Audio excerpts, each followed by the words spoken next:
आइए अब आपको सीधे ले चलते हैं जैसलमेर, जहां प्रधानमंत्री नरेंद्र मोदी संबोधित कर रहे हैं। आपके बीच आने का सौभाग्य मिला है। आपका यही जोश, यही जुनून देश को आश्वस्त करता है। आपकी ये हुंकार दुश्मन के पैरों में कंपी पैदा कर देती है, माथे से पसीने छुड़ा देती है। साथियों, जैसलमेर एयरबेस पर मुझे कई बार आने का अवसर तो आया है, लेकिन कार्यक्रमों की श्रृंखला ऐसी रहती है कि न कभी रुकने का, कभी किसी से बात करने का अवसर रहता है। लेकिन आज मेरा सौभाग्य है कि मुझे एक्सक्लूसिवली आप सबके बीच समय और दीपावली का पर्व मनाने का अवसर मिला है। आपको, आपके परिवार के हर सदस्य को दीपावली की बहुत बहुत शुभकामनाएं।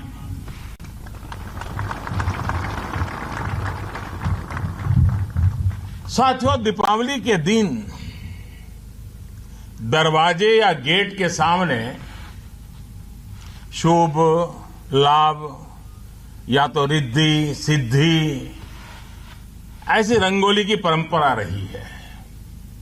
इसके पीछे सोच यही होती है कि दीपावली पर हमारे यहां समृद्धि आए।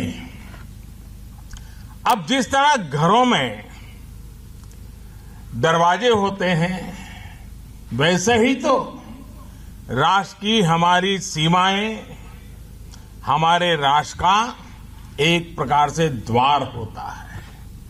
तो ऐसे में राष्ट्र की समृद्धि आपसे है, राष्ट्र का शुभ लाभ आपसे है, राष्ट्र की रिद्धि सिद्धि आपसे है और आपके पराक्रम से है।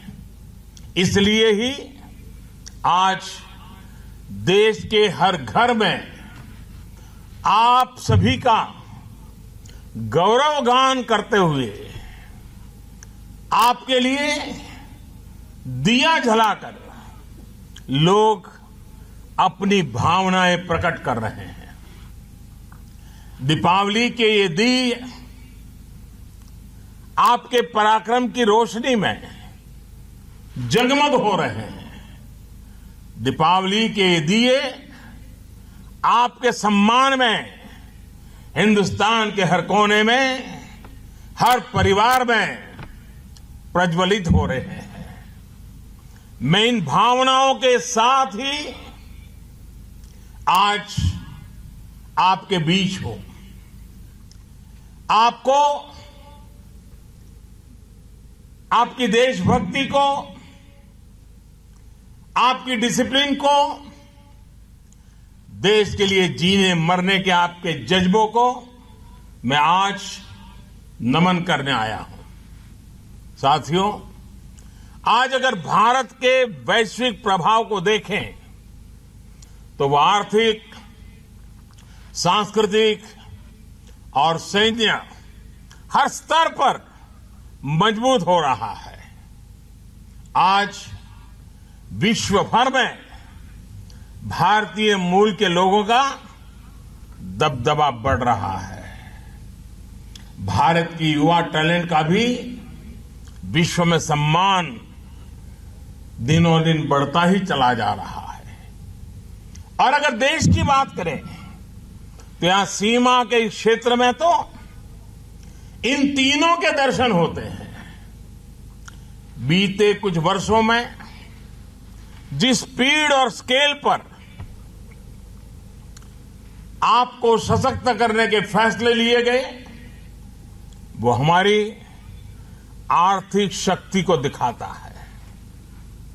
आप सभी अलग अलग राज्यों की परंपराएं, वहां की विविधता को समेटे हुए दुनिया की सबसे बड़ी सैन्य शक्ति में से एक का निर्माण करते हैं।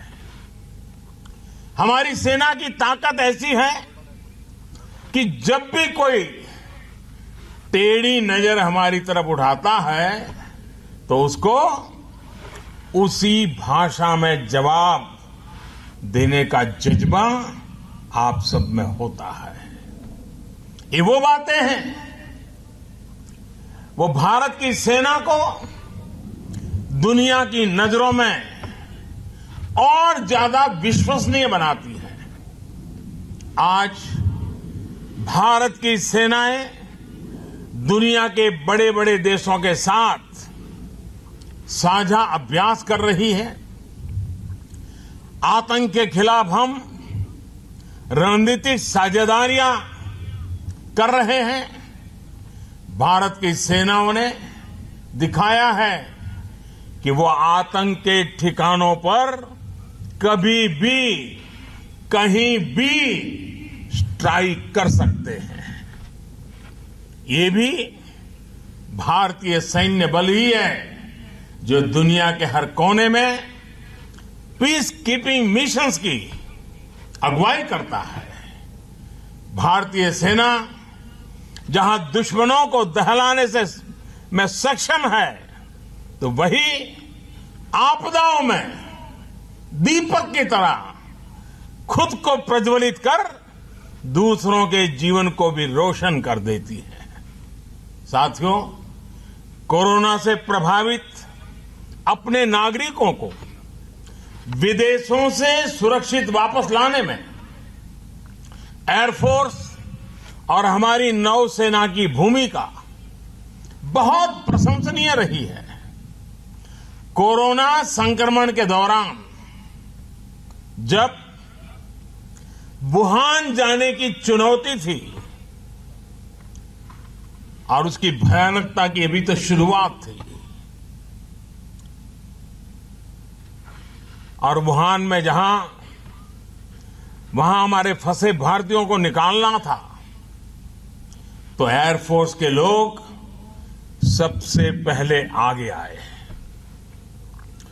कुछ ऐसे देश भी थे जिन्होंने अपने लोगों को वुहान में उनके नसीब पर ही छोड़ दिया था, लेकिन भारत ने न सिर्फ अपने हर नागरिक को वहां से निकाला, बल्कि कई अन्य देशों की भी हमारे एयरफोर्स के जवानों ने मदद की।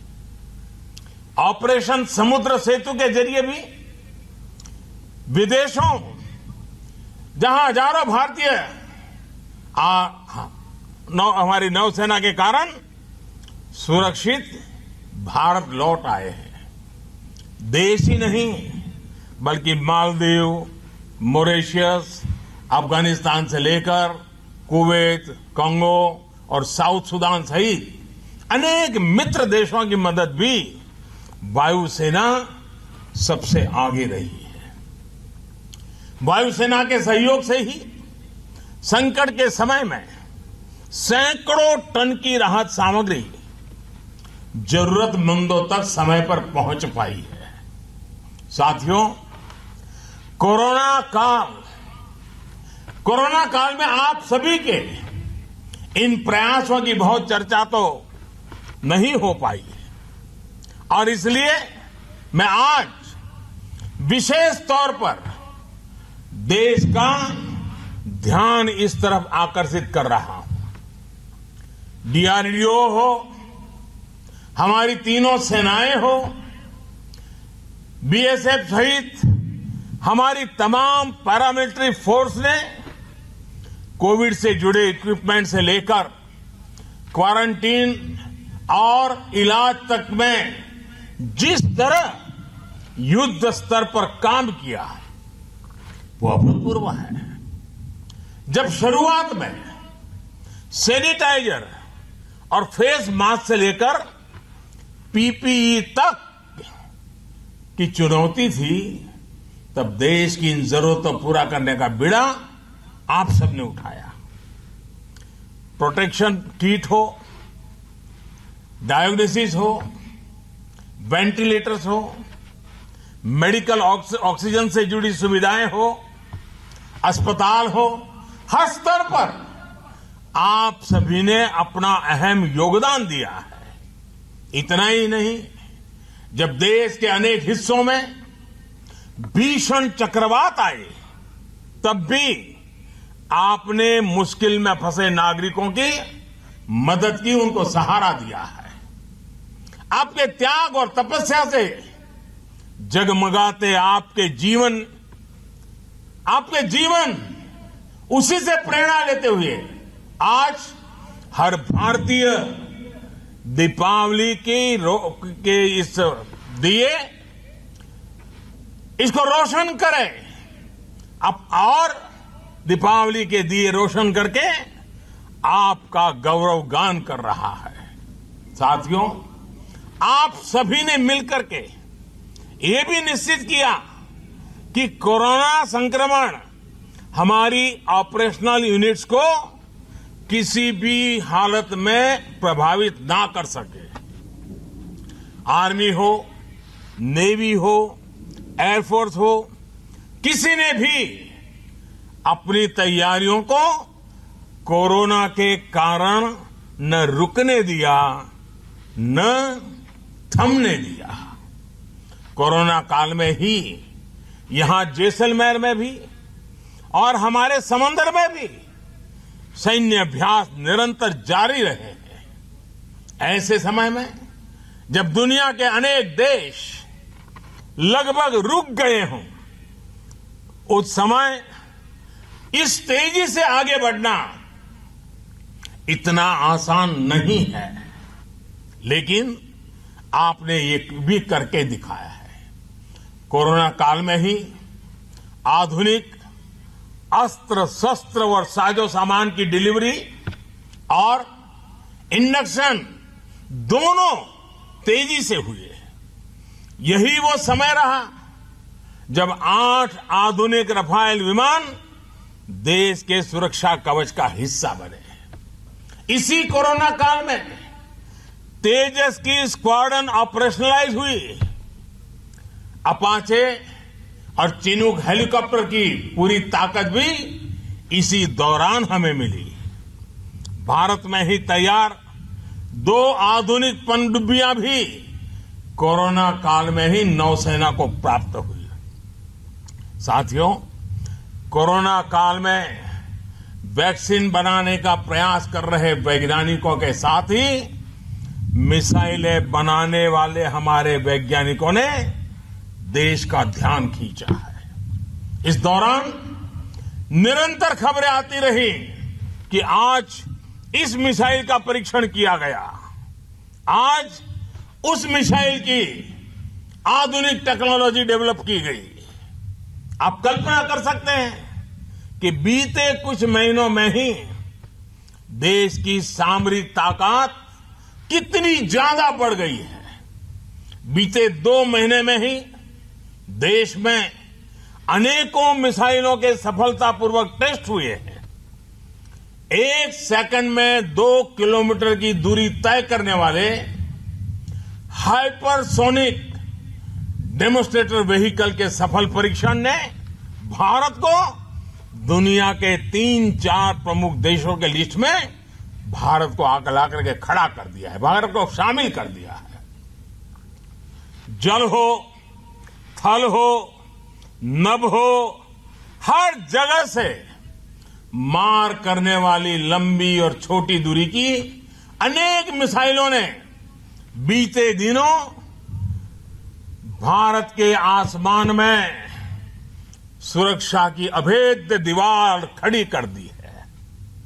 इसी कोरोना काल में हमारे वैज्ञानिकों ने भारत को फायर पावर के मामले में दुनिया की श्रेष्ठ ताकतों में शामिल कर दिया है। साथियों, आधुनिक युद्ध साजो सामान के साथ साथ देश की सरहदों पर आधुनिक कनेक्टिविटी वाले मेगा इंफ्रास्ट्रक्चर प्रोजेक्ट भी इसी दौरान पूरे किए गए हैं।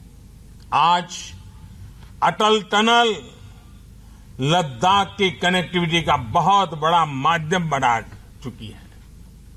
हमारी उत्तरी और पश्चिमी सीमाओं पर दर्जनों पुल और लंबी लंबी सड़कें भी इस दौरान ही पूरी तरह तैयार की गई है। जब पूरी दुनिया में हड़कंप मचा हो, हर कोई अपने जीवन को लेकर परेशान हो, उस परिस्थिति में देश की सुरक्षा में निरंतर डटे रहे, कहां रह करके काम करके आप लोगों ने देश का दिल फिर जीत लिया है। साथियों, आप सभी की यही प्रतिबद्धता देश को रक्षा सुरक्षा के मामले में मजबूत कर रही है।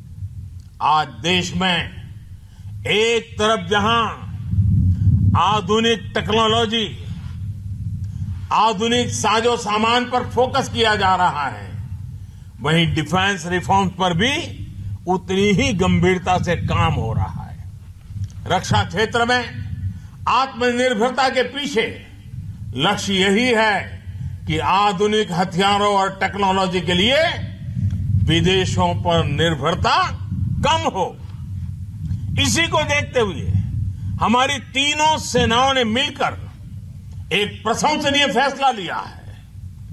उन्होंने यह तय किया है कि अब सुरक्षा से जुड़े 100 से ज्यादा साजो सामान को अब विदेश से नहीं, हमारे देश में से ही उत्पादन किया जाएगा या उत्पादित हो रही चीजों को और अच्छा बनाया जाएगा और यहीं से लिया जाएगा। कोशिश ये भी है कि अभी तक जो पुर्जे आयात हो रहे थे वो भी देश में ही बने। हमारी सेनाओं की ये इच्छा शक्ति देश के अन्य लोगों को भी लोकल के लिए वोकल होने की प्रेरणा दे रही है। साथियों, भारत में हथियार बनाने वाली ज्यादा से ज्यादा कंपनियां आए, इसके लिए रक्षा क्षेत्र में एफडीआई की लिमिट को भी बढ़ाकर 74% किया गया है। भारत में जो कंपनियां आना चाहती हैं उनके लिए यहां बेहतर सुविधाएं मिले, इसके लिए उत्तर प्रदेश और तमिलनाडु में 2 बड़े डिफेंस कॉरिडोर पर भी तेजी से काम चल रहा है। साथियों, सेना के आधुनिकीकरण में और सैन्य के साजो सामान की आत्मनिर्भरता में सबसे बड़ा रोड़ा पुराने समय की प्रक्रियाएं रही है। इन प्रक्रियाओं के सरलीकरण के लिए भी लगातार काम किया जा रहा है। हाल ही में कुछ और बड़े सुधार किए गए हैं। अब जैसे पहले ट्रायल और टेस्टिंग की प्रक्रिया बहुत जटिल थी, ये समय भी बहुत लगाती थी, इससे रक्षा क्षेत्र में उपकरणों की इंडक्शन में बहुत देरी लगती थी। तो प्रधानमंत्री मोदी इस वक्त जैसलमेर में एयरफोर्स स्टेशन में वायु सैनिकों को संबोधित कर रहे हैं। उन्होंने उनकी तारीफ की, उनके काम की। आपको वापस ले चलेंगे जैसलमेर, लेकिन इस ब्रेक के बाद।